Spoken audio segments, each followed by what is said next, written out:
রব্বানা ওয়াজআলনা মুসলিমাইন লাক, আল্লাহ আমাদের দুজনকে ইসলামের উপরে ইস্তেকামত নসিব করেন।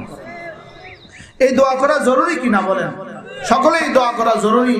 আল্লাহ আমাদেরকে ইসলামের উপরে ইস্তেকামত দান করেন, বলেন আল্লাহ আমাদেরকে ইসলামের উপরে মজবুতি নসিব করেন। সকলে বলেন আল্লাহ আমাদেরকে ইসলামের উপরে ইস্তেকামত দান করেন। প্রতিদিন দোয়া করা উচিত। আগে বুঝি নাই, আমি ভাবতাম এটা তো ইব্রাহিম আলাইহিস সালামের দোয়া, আমাকে করতে হবে কেন? আমি ভাবতাম এটা ইব্রাহিম আলাইহিস সালামের দোয়া, আমি করতে হবে কেন? কিন্তু সব গোমরা হয়ে যাওয়ার পরে বুঝে আসছে এই দোয়া হর মুসলমানের জন্য কতটা জরুরি। কথা ঠিক না ব্যাঠিক বলেন? এত বড় মানুষটা পথারা হলেন কেন? এত বড় মানুষটা হারিয়ে গেলেন কেন? তাহলে বুঝা গেছে ইস্তেকামতের দোয়া জরুরি। স্বয়ং রাসূল করিম সাল্লাল্লাহু তাআলা আলাইহি ওয়াসাল্লাম হযরত আনাস ইবনে মালিক রাদিয়াল্লাহু তাআলা আনহু রাসূলের মাথায় সিঁথি কাটতেছিলেন, চুল আঁচড়াইতেছিলেন। হঠাৎ দেখলেন রাসূলের কয়টা চুল সাদা হয়ে গেছে।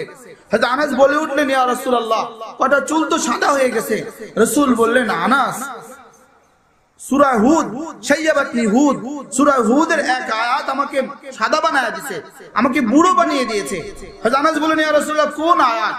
বলেন ফাস্তাকিম কামা উমিরতা, আমি আপনাকে যেভাবে বলেছি এটার উপরে ইস্তেকামত থাকবেন। ইস্তেকামত বলে ইস্তেকামতের আদেশ আমাকে বুড়ো বানিয়ে দিয়েছে। তাহলে বোঝা গেছে ইস্তেকামতের দোয়া করা জরুরি কিনা বলেন? আল্লাহ আমাদেরকে ইসলামের উপরে ইস্তেকামত দান করেন, বলেন আল্লাহ আমাদেরকে ইসলামের উপরে কি দান করেন? ইস্তেকামত দান করেন, মজবুতি নসিব করেন। আল্লাহ আমি যেন হারায় না যাই, আমার আকীদা হারায় না যায়, আমার আমাল হারায় না যায়, আমার আকওয়াল হারায় না যায়, আমার আফআল হারায় না যায়, আমার গুফতার হারায় না যায়, আমার কিরদার হারায় না যায়। আমি যেন ইসলামের উপরে মা জা বি রাসূলের উপরে আমি যেন ইস্তেকামতের সাথে থাকি। জরুরি কিনা বলেন? তাহলে এই দোয়া করব, আল্লাহ আমাকে ইস্তেকামত দান করেন, বলেন আল্লাহ আমাদেরকে ইস্তেকামত দান করেন। এই ছিল 2 নম্বর দোয়া। 3 নম্বর দোয়া, রব্বানা ওয়াজআলনা মুসলিমাইন লাক ওয়া মিন যুররিয়াতিনা উম্মাতান মুসলিমাতান লাক, আল্লাহ আমার সন্তানদের থেকে এক দলকে আপনি মুসলমান বানিয়ে দেন। শুধু এই দোয়ার বরকতেই আজকে আমরা মুসলিম। সুবহানাল্লাহ। এজন্য আমাদের নাম কি? মুসলিম। বলেন আমাদের নাম কি? আমাদের আব্বার নাম ইব্রাহিম আলাইহিস সালাম, আর আমাদের ধর্মের নাম ইসলাম, আর আমাদের আল্লাহর নাম সালাম। আল্লাহর নাম কি বলেন? এজন্য রাসূল করিম সাল্লাল্লাহু তাআলা আলাইহি ওয়াসাল্লাম এক হাদিসে ইরশাদ করেন, সাম্মা রাব্বি উম্মতি বিইসমাইন মিন আসমাইহি, আমার রব আমার উম্মতের 2টো নাম রেখেছেন নিজের নাম থেকে চয়ন করে। সুবহানাল্লাহ। রব্বুল আলামিনের অনেকগুলো নাম আছে। একটা নাম হলো মুমিন, আল্লাহর নাম মুমিন, আমার উম্মতের নাম রেখেছেন মুমিন। আল্লাহর নাম মুসলিম, আমার উম্মতের আল্লাহর নাম সালাম, আমার উম্মতের নাম মুসলিম। আল্লাহর নাম কি? সালাম। সালামের মূল অক্ষর কি? সিন লাম মিম। আর মুসলিমের মূল অক্ষর কি? সিন লাম মিম। আল্লাহর নাম সালাম, আমাদের নাম মুসলিম, আমাদের ধর্মের নাম ইসলাম, আমাদের জান্নাতের নাম দারুস সালাম। আর এই জন্যই আমাদের জান্নাতে আমাদের সম্ভাষণ আসসালাম, আর আমাদের জান্নাতে সালামুন কাওলাম মির রাব্বির রহিম, জান্নাতে রবের পক্ষ থেকে সালাম। তাহলে বুঝে থাকলে বলেন আমাদের নাম কি? মুমিন। আমাদের নাম কি? আমাদের নাম মুসলিম। এই 2টা নাম আমাদের, মুমিন মুসলিম। বলেন মুমিন মুসলিম। কয়টা নাম? 2টা নাম। কি কি? মুমিন মুসলিম। নাম রাখে কে? স্বাভাবিকত নাম রাখে আব্বা। স্বাভাবিকত নাম রাখে কে? আমাদের নাম মুসলিম রাখছেন কে? আব্বা। আমাদের নাম মুসলিম রাখছেন কে? আব্বা। তাহলে আমাদের নাম ওয়াহাবি না, আমাদের নাম সুন্নি না, আমাদের নাম মুসলিম। আপনাদের নাম কি বলেন? যদি কেউ বলে আমাদের নাম ওয়াহাবি, গলত। আমাদের নাম সুন্নি, গলত। আমার সুন্নি ভাইরা, এটা ভুল না শুদ্ধ? এটা হলো আব্বার দেওয়া নাম বিকৃত করছে।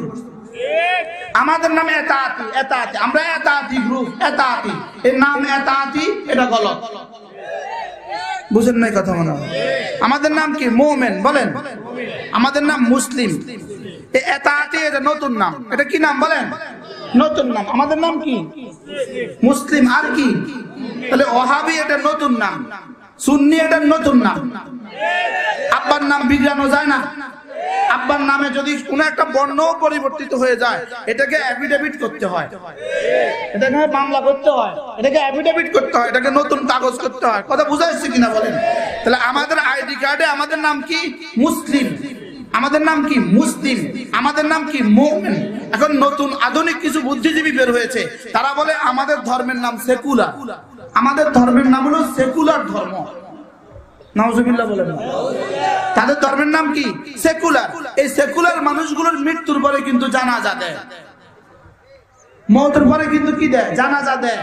মওতের পরে কিন্তু 3 কাপড় দেয়। আমি বলি সেকুলার ধর্মে তো জানাজা নাই, সেকুলারে তো জানাজা নাই, তো সেকুলার এদেরকে জানাজা দেয় কেন?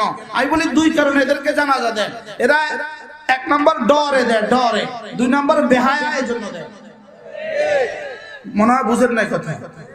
জানাজা এটা কি ইসলামী বিষয় না সেকুলার বিষয়? আরো জোরে বলেন, ইসলামী বিষয় না সেকুলার বিষয়? এই নাস্তিক গুলো মরে যে এদের জানাজা দেওয়া হয় কিনা, এটা কি ইসলামী বিষয় না সেকুলার বিষয়? ইসলামী বিষয়। তো মওতের পরে ইসলাম কেন? আমি বলি 2 কারণে মওতের পরে ইসলাম। একটা হলো ডরে, ভয়ে, ভয়ে জীবন ভর তো পড়ে নাই নামাজ, এখন 3টা জানাজা দিয়া দেখো, দেখিনি আল্লাহ মাফ করে। কথা বুঝা যাচ্ছে কিনা বলেন? আরেকটা হলো, যেমন ধরেন একটা বাচ্চাকে মানুষ কি বলে? এই ধরো চকলেট ধরো। বাচ্চা বলে খাবো না, আপনার চকলেট আমি নিব না। এই ধরো, নিব না। এই ধরো, দেন। তো কি বলে? এতক্ষণ নেস নাই, এখন নিচুস কেন? বেহায়া। কথা ঠিক না বেঠি বলেন? তো নিজের জীবনে 60 বছর আর 70 বছর আমাদেরটা নেও নাই, মওতের পরে আমাদেরটা নেও কেন? বেহায়া যে। এবার বলেন, যারা আগে নামাজ পড়ে না, বলেন বলেন, মওতের আগে নামাজ পড়ে না, বলেন, এরা মওতের পরে জানাজা দেওয়া বেহায়া। রাগ করছেন কি? ইসলাম কি মওতের আগের বিষয় না মওতের পরের বিষয়? ওয়ালা তামুতুন্না ইল্লা ওয়া আনতুম মুসলিমুন। মুসলমান না হয়ে মরো না, মুসলমান মইরা মুসলমান হয়েও না। আল্লাহ পাক এটা বলছে, মইরা মুসলমান হও, এটা বলছে নাকি মুসলমান হইয়া মরো? বুঝে বলেন, মুসলমান হইয়া মরবেন না মইরা মুসলমান হবেন? বুঝে আসছে? মাশাআল্লাহ। মইরা মুসলমান হবেন না মুসলমান হইয়া মরবেন? কারা কারা মুসলমান হইয়া মরবেন? হাত তোলেন। মুসলমান হইয়া মরবো তো ইনশাআল্লাহ, মুসলমান হইয়া মরবো।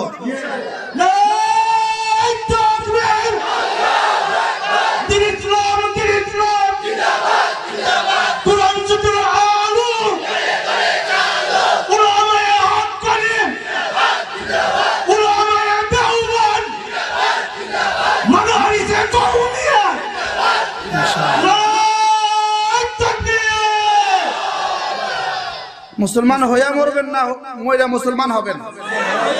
মরার আগে সিধা হবেন না মওতের পরে সিধা হবেন? জোরে বলেন। মরার আগে সিধা হবেন না মওতের পরে সিধা হবেন? কয়দিন আগে একজন মরছে না, মইরা সিধা হইছে না? বুঝুন না কথা। এক একটা উইকেট পড়ে আর সিধা হয়ে যায়। কথা ঠিক না বেঠে বলেন? এক একটা উইকেট পড়তেছে আর কি, আর সিধা হইতে আছে। বাস্তব না বাস্তব বলেন? তা আমরা মওতের আগে সিধা হবো না মওতের পরে? আল্লাহ ওয়াজআলনা মুসলিমাইন লাক ওয়া মিন যুররিয়াতিনা উম্মাতাম মুসলিমাতান লাক। আল্লাহ আমার সন্তানদের মধ্যে একদলকে মুসলমান বানান। মওতের আগে না মওতের পরে? বিখ্যাত সাহাবী আব্দুল্লাহ ইবনে সালাম রাদিয়াল্লাহু তাআলা আনহু, বিখ্যাত সাহাবী আব্দুল্লাহ ইবনে সালাম রাদিয়াল্লাহু তাআলা আনহু, ইনি না ইহুদি ধর্ম থেকে মুসলমান হয়েছেন। ইহুদি ধর্মের বড় পণ্ডিত ছিলেন তিনি। ইহুদি ধর্মের মানুষগুলো ওটের গোশত খেত না, এখনো ওরা খায় না, ওদের উপরে ওটের গোশত খাওয়া হারাম। অনেক বছর ধরে না খেতে না খেতে ছক লাগে, ছক আমাদের দেশে বলে ছক লাগে, আপনাদের দেশে কি বলে?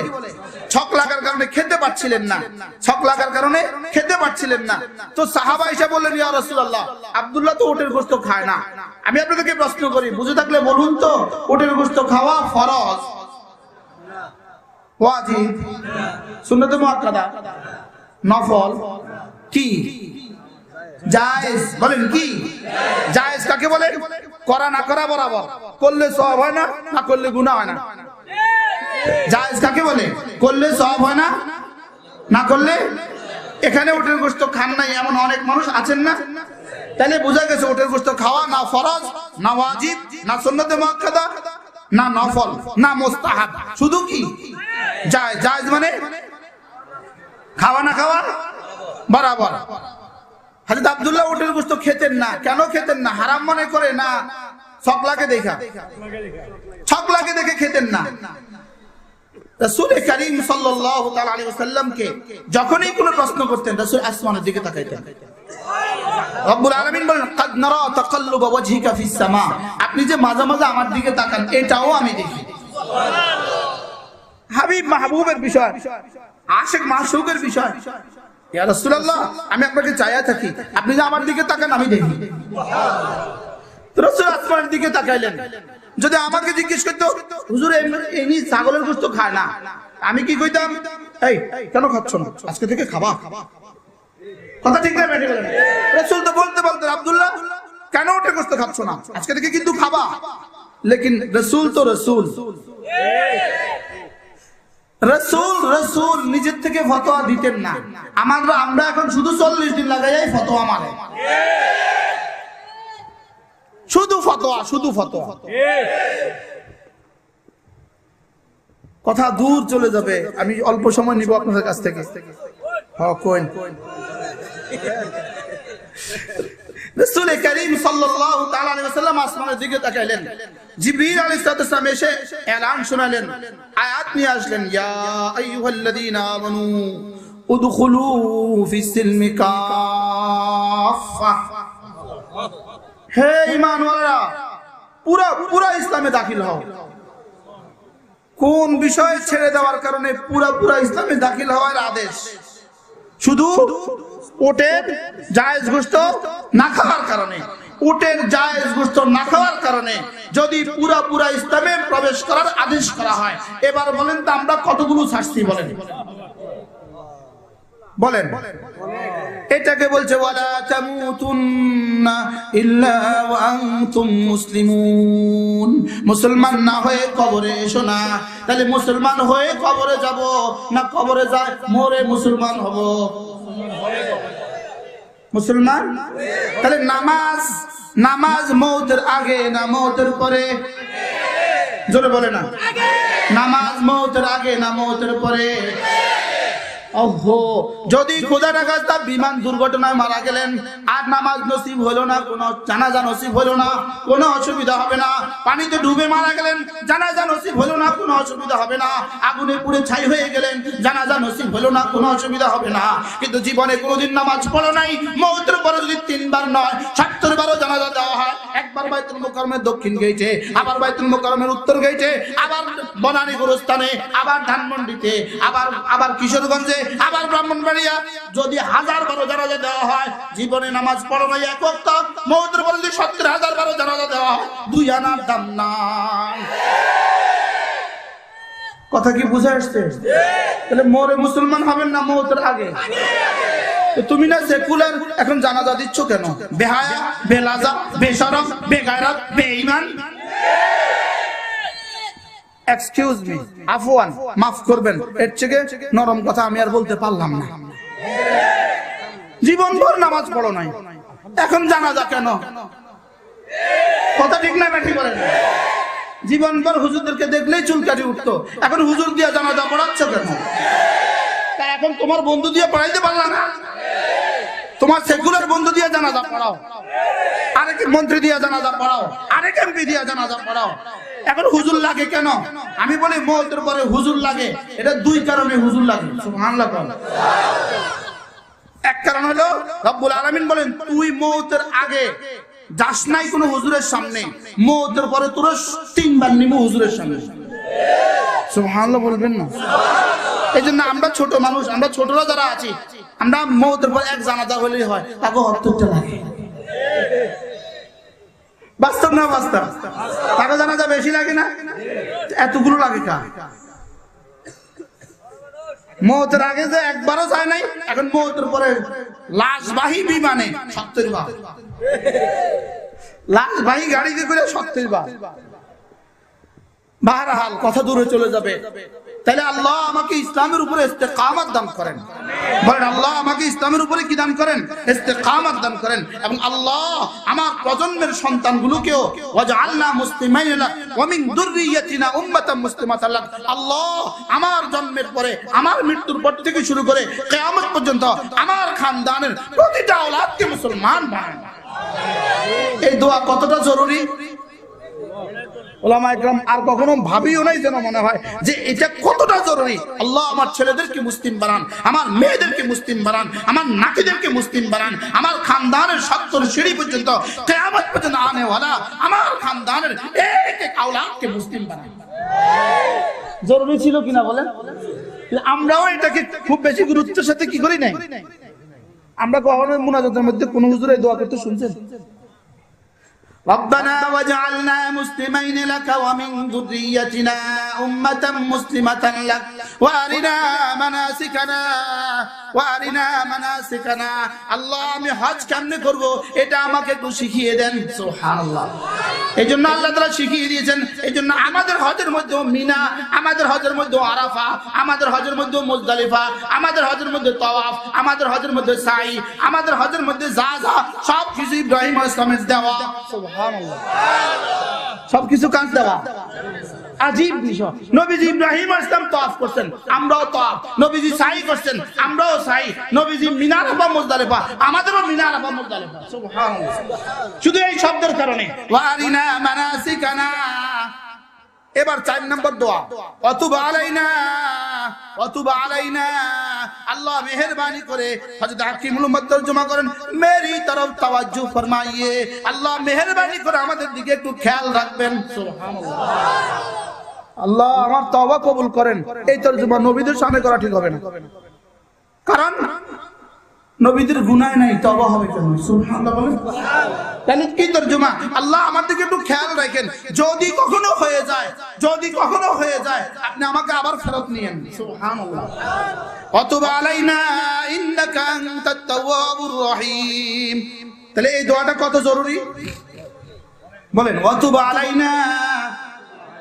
আলাইনা ইন্নাকা আনতাত তাওয়াবুর রহিম। এবার হযরত ইব্রাহিম আলাইহিস সালাম চূড়ান্ত দোয়া শুরু করলেন, রব্বানা ওয়াবআস ফীহিম রাসূলাম মিনহুম ইয়াতলু আলাইহিম আয়াতিক ওয়া ইউআল্লিমুহুমুল কিতাবা ওয়াল হিকমাতা ওয়া ইউযাক্কিহিম। আল্লাহ মেহেরবানি করে আমার এই ছেলের বংশে একজনকে রাসূল করে পাঠান, যে রাসূলের 1 নম্বর জিম্মাদারি নবী ওয়ালা কাজ, রাসূল ওয়ালা কাজ। যে রাসূলের 1 নম্বর জিম্মাদারি কোরআনে কারীমের তেলাওয়াত, 2 নম্বর জিম্মাদারি কোরআনে কারীমের তালিম, 3 নম্বর জিম্মাদারি কোরআনে কারীমের ব্যাখ্যা, 4 নম্বর জিম্মাদারি তাজকিয়া। সুবহানাল্লাহ। হযরত ইব্রাহিম আলাইহিস সালাম বলেন, আল্লাহ আমার এই ছেলের বংশে একজনকে রাসূল করে পাঠান, যার 1 নম্বরে জিম্মাদারি কোরআনে কারীমের তেলাওয়াত, 2 নম্বরে জিম্মাদারি কোরআনে কারীমের তালিম, 3 নম্বরে জিম্মাদারি কোরআনে কারীমের ব্যাখ্যা, হিকমা, সুন্নাহ দিয়ে কোরআনে কারীমের ব্যাখ্যা করবেন, 3 নম্বরে জিম্মাদারি, 4 নম্বরে জিম্মাদারি ওয়া ইউযাক্কিহিম, তাদের দিলগুলোকে পাক সাফ করে দিবেন। আল্লাহ তাআলা বললেন, ইব্রাহিম আগেই কথা দিয়েছিলাম, তুমি যা বলবা তা দিব। ওয়া কাযালিকা বা'সনা ফীকুম রাসূলাম মিনকুম ইয়াতলু আলাইহিম আয়াতি ওয়া ইউযাক্কিহিম ওয়া ইউআল্লিমুহুমুল কিতাবা ওয়াল হিকমা। ইব্রাহিম আপনি যেভাবে বলেছেন, তুমি যেভাবে চেয়েছো ঠিক সেভাবেই তোমার এই ছেলের বংশে একজনকে রাসূল করে পাঠালাম, যার 1 নম্বরে জিম্মাদারি তুমি যেটা বলেছো সেটা, কোরআনে কারীমের তেলাওয়াত 1 নম্বরে জিম্মাদারি, তাজকিয়া 2 নম্বরে জিম্মাদারি, তালিমে কিতাব 3 নম্বরে জিম্মাদারি, তালিমে হিকমা 4 নম্বরে জিম্মাদারি। ইব্রাহিম তুমি যেভাবে বলেছো হুবহু সেভাবে। সুবহানাল্লাহ। এবার বুঝে দেখলে বলুন তো, ইব্রাহিম আলাইহিস সালাম 1 নম্বর দোয়া কি করছেন? নবীজির লেগে 1 নম্বরে দোয়া কি করছেন? তেলাওয়াত। তাহলে বোঝা গেছে কোরআনে কারীমের তেলাওয়াত নবী ওয়ালা কাজ। মুখস্থ করেন, কোরআনে কারীমের তেলাওয়াত নবী ওয়ালা কাজ, কোরআনে কারীমের তেলাওয়াত নবী ওয়ালা কাজ। তাহলে আমাদের দারুল তেমুনিয়া মাদ্রাসায় নুরানি শাখায় কি পড়ানো হয়? জোরে কোন কোরআনে কারীমের তেলাওয়াত শেখানো হয় কি না?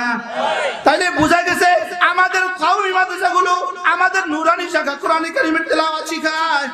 আমি আপনাদেরকে প্রশ্ন করি, কতটা আয়াত শেখায়? 6666 আয়াত। কতটা সূরা শেখায়? 114টা সূরা শিখায়। আমাদের নাজরা শাখা 114টা সূরার বিশুদ্ধ তেলাওয়াত শিখায়। আমাদের হেফজখানায় 114টা সূরার মুখস্থ শিখায়। আর আমাদের কিতাব শাখাগুলোতে 114টা সূরার তাফসীর শিখায়, মানা শিখায়। কথা ঠিক না ঠিক? বুঝে থাকলে উত্তর দেন। আমাদের বক্তব্যে কি শিখায়? কোরআন কারীমের তেলাওয়াত শিখায়। আমাদের হেফজখানায় কি শিখায়? কোরআন কারীমের হেফজ শিখায়, মুখস্থ করায়। আর আমাদের কিতাবখানায় কি শিখায়? আমাদের মিজানে, আমাদের নাওমীরে, আমাদের কাফিয়ায়, আমাদের হাজাতুন নাহতে, আমাদের সরজামিতে, আমাদের সরে বেকায়া, আমাদের হেদায়াত, আমাদের মিশকাতে, আমাদের দাওয়ায় কি শিখায়? কোরআন কারীমের তালিম, কোরআন কারীমের তাফসীর, হিকমা শিখায়। বলুন তো দেখি, কোরআন কারীমের তেলাওয়াত নবীওয়ালা কাজ, বলেন আরো জোরে বলেন, কি কাজ? কোরআন কারীমের তেলাওয়াত নবীওয়ালা কাজ, কোরআন কারীমের তালিম নবীওয়ালা কাজ, কোরআন কারীমের তাফসীর নবীওয়ালা কাজ, আপনাদের দিলগুলোকে সাফ করে দেওয়া নবীওয়ালা কাজ, দাওয়াত নবীওয়ালা কাজ, তাবলীগ নবীওয়ালা কাজ, জিহাদ নবীওয়ালা কাজ, ইমামত নবীওয়ালা কাজ। বুঝে থাকলে বলুন তো দেখি, আমাদের মাদ্রাসা কি কাজ করে? আরো জোরে, কি কাজ করে? আমাদের মাদ্রাসা কি কাজ করে? দাওয়াত তাবলীগের মেহনতের মাধ্যমে সেখানেও কি করে? সেটাও নবীওয়ালা কাজ, সেটাও নবীওয়ালা কাজ, এটাও নবীওয়ালা কাজ, সেটাও নবীওয়ালা কাজ, এটাও নবীওয়ালা কাজ। তবে এখানে 114 সূরার নবীওয়ালা কাজ, ওখানে মাত্র শেষের 10টা সূরার নবীওয়ালা কাজ। বুঝতে পারছি আমি? বলেন তাহলে নবীওয়ালা কাজ পৃথিবীতে কোনটাকে বলবেন? সবগুলোকে বলেন। ঠিক আছে নি কথা? বলেন আজ থেকে যদি আর কেউ বলেন জীবনে শুধু 3 দিন 10 দিন লাগানো নবীওয়ালা কাজ যদি কেউ বলেন, আপনার ঈমানের সমস্যা আছে। এটা শুধু এটা নবীওয়ালা কাজ না, এগুলো নবীওয়ালা কাজ না? এখনো আপনারা ক্লিয়ার হন নাই? ক্লিয়ার? বলেন 3 দিন চিল্লা 3 চিল্লা নবীওয়ালা কাজ তো? অবশ্যই নবীওয়ালা কাজ তো। এখন থেকে বলবো এগুলো ও নবীওয়ালা কাজ। 3 দিন ও নবীওয়ালা কাজ, 10 দিন ও নবীওয়ালা কাজ, চিল্লা 3 চিল্লা ও নবীওয়ালা কাজ। আর মাদ্রাসা ও নবীওয়ালা কাজ। সুবহানাল্লাহ বলেন। মাদ্রাসাও কি কাজ? রস্বীকার বাদ দিতে হবে, রস্বীকার বাদ দিতে হবে, রস্বীকার বাদ দিতে হবে। এটাই কাজ, এটা বাদ দিতে হবে। বলতে হবে এটাও কাজ। কি বলবেন? বলেন এটাও। তাহলে মাদ্রাসা এটাও কাজ, তিলাওয়াত এটাও কাজ, তালিম এটাও কাজ, মাহফিল এটাও কাজ, তাবলীগ এটাও কাজ, দাওয়াত এটাও কাজ। যদি ও আর রস্বীকারের মধ্যে পার্থক্য না বুঝেন, তাহলে এতাতি গ্রুপ হইয়া যাইব। কথা কি বুঝে আসছে? এতাতি গ্রুপ কেন হলো? এরা ও আর রস্বীকারের মধ্যে পার্থক্য বুঝে নাই। কথা ঠিক না ঠিক বলে না? এই জন্য আমি বলি মুসলমান আমার নাম, তাবলীগ আমার কাম। যেই তাবলীগের সাথে আছেন উলামায়ে কেরাম। নারায়ে তাকবীর, আল্লাহু আকবার, দিন ইসলাম, দিন ইসলাম, জিন্দাবাদ, জিন্দাবাদ, কোরআন সুন্নাহর আলো, কোরআন সুন্নাহর আলো, মাদারিস কওমিয়া,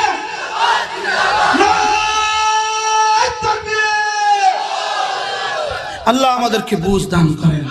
সবার কি কিছুটা বুঝে আসছে? বলেন এটা হলো জামঈয়াতে ইসলাম, এটা হলো ইসলামের সর্বজনীনতা, এটা হলো ইসলামের এটা হলো ইসলামের সর্বজনীনতা, এটা হলো ইসলামের ব্যাপকতা। আল্লাহর কসম, এক যারা ছেড়ে দিলেও মুকাম্মাল ইসলাম হবে না। এক যারা ছেড়ে দিলেও মুকাম্মাল ইসলাম হবে না, পূর্ণাঙ্গ ইসলাম হবে না। উদখুলু ফিস সিলমি কাফা। আব্দুল্লাহ ইবনে সালামকে রাসূল বলতে পারতেন, আব্দুল্লাহ ওটের গোশত খাওয়া শুরু করো না। এটা না বলে বললেন না না, কিয়ামত পর্যন্ত আনে ওয়ালা সমস্ত মুমিনকে রব্বুল আলামিন বললেন না না, পুরা পুরা দাখিল হও, পুরা পুরা দাখিল হও। তাহলে 10টা সূরা পড়তে পাইরা এত তাফালিং কেন? কয়টা সূরা পড়তে পারে? এত এত চিল্লাও কেন তাইলে? কথা বুঝেন নাই? আচ্ছা 114 সূরার দরকার কতদূর? দরকার কতদূর? 114 সূরা বলেন, প্রয়োজন কতদূর? ইয়া আইয়ুর রাসূল বাল্লিগ মা উনজিলা ইলাইক। আব্বুল আলামিন বলেন হাবিব যা পাঠিয়েছি পুরোটা তাবলীগ করেন। মা মা এটা আমুল লাম ইউখাসানু শাই আমুন খুসানুল বাদ। এই মা হলো মা, আমুল লাম ইউখাসানু শাই। তাহলে তরজমা কি? বাল্লিগ মা উনজিলা ইলাইক। 114টা পাঠিয়েছি, 114টাই তাবলীগ করেন। 114টাই তেলাওয়াত করেন, 114টাই তালিম করেন, 114টাই তেলাওয়াত করো, 114টাই তালিম করো, 114টা তরজমা বুঝাও। তাহলে মাদ্রাসা নবীওয়ালা কাজ। মাদ্রাসা কি? আরো জোরে মাদ্রাসা কি? এবার জিজ্ঞেস করবেন হুজুর তাহলে মাদ্রাসা নবীওয়ালা কাজ, নবীওয়ালা কাজ হলে বেতন নেন কেন? হযরত সিদ্দিক আকবর নবীওয়ালা কাজ করে বেতন নিছে এই জন্য নেই আমরা। হযরত ফারুক আযম নবীওয়ালা কাজ করে বেতন নিছে এই জন্য নেই। হযরত ওসমান নবীওয়ালা কাজ করে বেতন নিছে এই জন্য নেই। হযরত আলী নবীওয়ালা কাজ করে বেতন নিছে এই জন্য নেই। সাহাবা নবীওয়ালা কাজ করে বেতন নিছে এই জন্য নেই। ইমাম আযম নবীওয়ালা কাজ করে বেতন নিছে এই জন্য নেই। আমরা বেতন নেই জরুরত পুরা হওয়ার জন্য। আমরা আদর নিব মালিকের কাছ থেকে, আদর নিব তার কাছ থেকে, বেতন নেই জরুরতের জন্য। সুবহানাল্লাহ বলেন। বেতন নেই কি লাগা? বেতন কেন নেই? জরুরতের জন্য। আদর নিব কার কাছ থেকে? লা নাসআলুকুম আজরা। আমরা আপনাদের কাছ থেকে আজর নেই না, আমরা আপনাদের কাছ থেকে আজর নেই না, আমরা আপনাদের কাছ থেকে আজর নেই না। আজর নিবার সাজি মালিকের কাছ থেকে।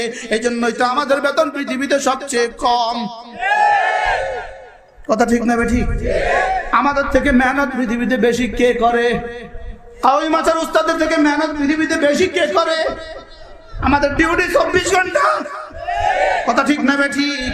আমরা যদি বেতন নিতাম 70,000 দিতে হইতো 70,000। যদি বেতন নিতাম 1.5 লাখ দিতে হইতো 1.5 লাখ। আমরা বেতন নেই না, জরুরত পুরা হওয়ার মতো কিছু নেই। বেতন আর আজর নিব রব্বুল আলামিনের কাছ থেকে। যদি বলেন হুজুর তাহলে আপনারা চাঁদা তোলেন কেন? যেই কারণে রাসূল বদরে চাঁদা করেছেন, যেই কারণে উহুদে চাঁদা করেছেন, যেই কারণে খন্দকে চাঁদা করেছেন, রাসূল যেই কারণে নবুয়তের 23 বছর চাঁদা করেছেন, সেই কারণে আমরা চাঁদা নেই। তাহলে আমাদের চাঁদা নেওয়া এটাও নবীওয়ালা কাজ, আমাদের বেতন নেওয়া এটাও নবীওয়ালা কাজ। আল্লাহ আমাদেরকে জামিয়াতে ইসলাম বুঝার তৌফিক দান করেন। পূর্ণাঙ্গ ইসলাম, পূর্ণাঙ্গ উদখুলু ফিস সিলমি কাফা। শুধু 3 দিন লাগানো, শুধু 40 দিন লাগানো, শুধু 3 চিল্লা লাগানো। ডাক্তার তোমার ডাক্তারের জায়গা তো ঠিক, প্রফেসর তোমার প্রফেসরিও ঠিক, অ্যাডভোকেট তোমার অ্যাডভোকেটও ঠিক, সব ঠিক রাইখা সমস্ত নাফরমানির দুয়ারগুলো খোলা রাইখা শুধু 3 দিন শুধু চিল্লা, শুধু 3 চিল্লা। আল্লাহর কসম নাজাতের জন্য যথেষ্ট না। আল্লাহ রাগ করছেন আমার উপরে কেউ?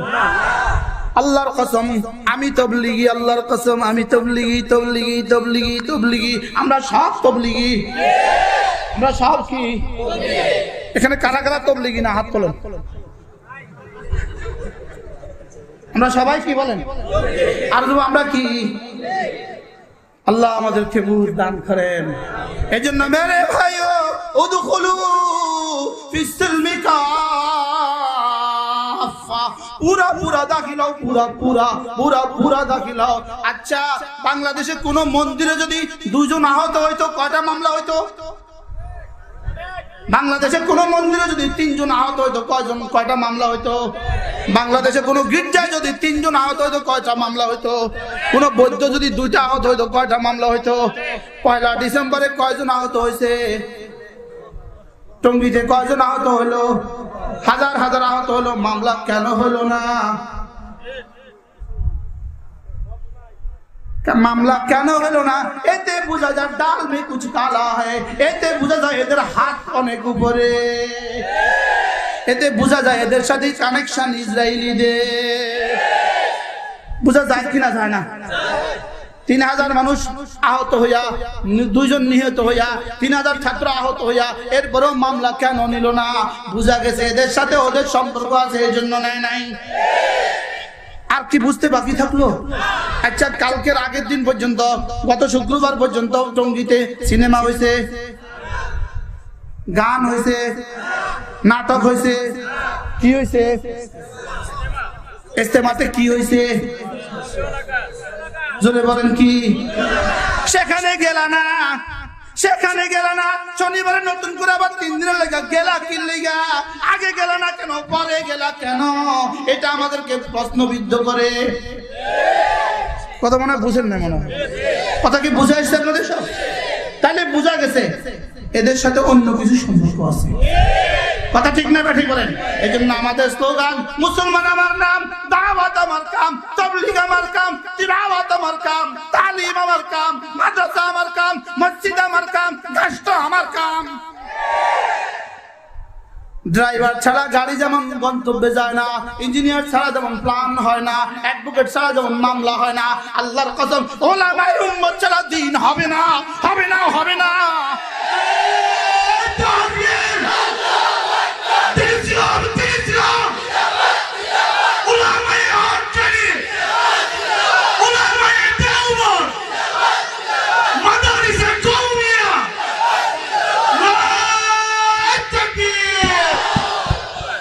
ওলামায়ে হক ছাড়া দ্বীনের গাড়ি চলবে না, ওলামায়ে হক ছাড়া দ্বীনের গাড়ি চলবে না, ওলামায়ে কেরাম ছাড়া দ্বীন চলবে না, মাদ্রাসা ছাড়া দ্বীন হবে না। বুঝে আসছে তো? এটা বলা উদ্দেশ্য ছিল আমার আজকের আয়াত পড়া। আল্লাহ তাআলা আমাদের সকলকে বুঝ দান করেন। কি দিমাগ খারবান করে চলে যাবেন না, দিল দিল দিল গরম করবেন? দিলে কিছু বুঝে আসছে বলেন? এবার বলেন তো দেখি, আপনাদের সন্তানগুলোকে যদি মাদ্রাসা না দেন, আপনি খেয়ানত করলেন কিনা? জোরে বলেন না, খেয়ানত করলেন কিনা বলেন? আপনার ছেলে যদি মাদ্রাসায় পড়ে, আপনিও নবীওয়ালা কাজ করলেন, আপনার ছেলেও নবীওয়ালা কাজ করলো, আপনার মেয়েও নবীওয়ালা কাজ করলো। এই নবীওয়ালা কাজ আপনার ছেলে মেয়েদেরকে করাবেন তো ইনশাআল্লাহ? নিয়ত করেন প্রত্যেকেই ছেলে মেয়েদেরকে মাদ্রাসা দিবেন। হাত তোলেন, বলেন ইনশাআল্লাহ। আমি আমার ছেলেকে, আমি আমার মেয়েকে ইনশাআল্লাহ মাদ্রাসা দিব ইনশাআল্লাহ। আল্লাহ তাআলা তৌফিক দান করেন। ওয়া মা আলাইনা ইল্লাল বালাগ। সুবহানাল্লাহি ওয়া বিহামদিহি, সুবহানাকাল্লাহুম্মা বিহামদিক, আশহাদু আন লা ইলাহা ইল্লা আনতা, আস্তাগফিরুকা ওয়া আতুবু ইলাইক।